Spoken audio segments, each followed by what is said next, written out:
They play Bears football in Texas. No, I'm kidding. Even though they are just like the Texas version of the Chicago Bears. Spend all that time talking about shit that happened 25, 30 plus years ago. I'm just saying. But for Cowboys fans, the 2021 season, you certainly had to hope year 2 under Mike McCarthy was going to be better than year 1. Because year 1 was rough. The defense was atrocious.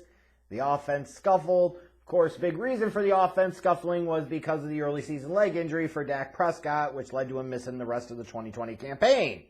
So, just by nature, the fact that you were able to get Dak Prescott back and healthy and ready to go and play pretty much all year was certainly going to be a foreshadowing of better things to come for this Cowboys team in 2021. It also certainly helps when you draft the inevitable or eventual Defensive Player of the Year in Micah Parsons and he puts down 13 sacks. I mean, when you're looking for impact players on your defense, you draft one that gives you double-digit sacks, you're doing pretty well. But that 5-1 start certainly helped the cause for the Cowboys this past season. And I'll say that one loss was to the Tampa Bay Buccaneers, if you remember, to kick off the season. It was in Tampa, and they didn't lose by much. Like, they barely lost that game. And that was a game I pointed to, and I said, you know what? This is probably a good Cowboys team that's going to win 11 or 12 games because that division is pretty soft. I'm not sure if I buy them as true, like, championship contenders, but before the regular season, I thought maybe it's an 11 or 12 win team because of the soft division. You got Dak back. You got weapons on offense. And that's what they were. They ended up going 12-5 and won the NFC East. You probably had a lot of Cowboys fans that were feeling optimistic about it. You had a defense that was playing better. You have a top-of-the-line offense with a top-of-the-line quarterback in Dak. Like, you're hoping that what happened in the wild card round wasn't going to happen. Oh, my God, that was bad. Like, how the fuck at home do you lose to Jimmy G and the 49ers like that? Like, just, how is that a thing? How does that happen? That's just unbelievably bad. Even, you want to talk about controversial finishes and everything else, it doesn't even matter. Like, how do you even get to that spot? Like, that's coaching. That's all of that. Just a bad, rough way to end the season for the Cowboys. Because you had the best offense in the league. You were first in total yards, first in points. Dak threw for over 4,400 yards and 37 touchdowns coming back off the injury. Short. Ezekiel Elliott barely crested 1,000 yards, but he wasn't the same.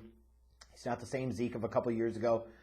But Pollard certainly is a great second option. You feel like actually the offense works better through him than it does Zeke. You have Michael Gallup go down with the leg injury, but even then, you still had Amari Cooper. You have CeeDee Lamb developing. You have Cedric Wilson as a third option. Like, this team was loaded. Then you had Dalton Schultz emerging to the point where we're talking about putting the damn franchise tag on him and did. Like, everything seemed to go well for this Cowboys offense in 2021. That offensive line arguably, again, was the best in the league after the, bit of a downturn the past couple of years. But you had Tyron Smith back to play most of the year, and he was really good. Zach Martin, of course, is playing at a Hall of Fame level. Connor Williams was solid. You had freaking La'el Collins was pretty good. Like, this was a really good offensive unit again. Like, couldn't have gone a whole lot better offensively until you got to the playoff game, where they struggled to protect Dak a little bit, and Dak was a little rattled. Their defense was improved under Dan Quinn. There's no question about it. They were 19th total yards allowed, but only 7th total points allowed. Micah Parsons with the 13 sacks. Trayvon Diggs with 11 interceptions, which is great because he sure as fuck wasn't covering anybody. Lockdown corner my ass. But in today's game, it's nice to have guys that can make turnovers happen. Have those type of ball skills. Because it feels like no matter how great your defense is, you're going to give up yards. You're going to give up points. So sometimes you just need to be able to turn the other team over. So when you get two young pillars of your defense like Parsons with 13 sacks and Diggs with 11 INTs, it's not only a good performance for 2021, but it makes you feel even better about the future of this team defensively going forward.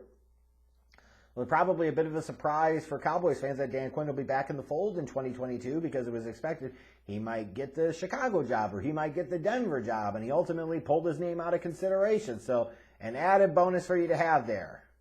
Maybe you wish Kellen Moore would have left instead. I don't really know. But now here comes the hard part for the Dallas Cowboys. Some financial decisions to make, like how much are they trying to get under the cap? Who are they going to try and keep and all of that? You know, they just traded away Amari Cooper. It's crazy. 4 years after trading a first-round pick to bring in Amari Cooper, you're basically casting him off for like 5th and 6th round picks, but that's the price you have to pay when you're trying to dump that salary. They now have about $20 million in cap space.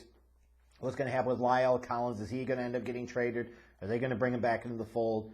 But they've got some free agents they got to make decisions on. Leighton Vander Esch is one. You know, former first-round pick Cedric Wilson's another one. I would imagine he's going to be a guy that's going to get some attention. He's a guy I've had my eye on, frankly, for the Bears. Connor Williams, your starting left guard. Like, can you really afford to let him go, especially if you get rid of Lyle Collins, or is you making a trade-off? You said you'd rather have Williams over Collins. Randy Gregory, Michael Gallup. You know, these are some guys. Some of them are pretty important to what the Cowboys do, and they don't have a ton of cap space, so they got some work to do to figure it out. But this Cowboys team could be right back in the mix again in 2022. Like, even trading away an Amari Cooper, isn't that terrible for them? Because you have CeeDee Lamb. If you keep Cedric Wilson, you got CeeDee Lamb, and then eventually Michael Gallup comes back, and Cedric Wilson is your third wide receiver. It's not too bad, honestly.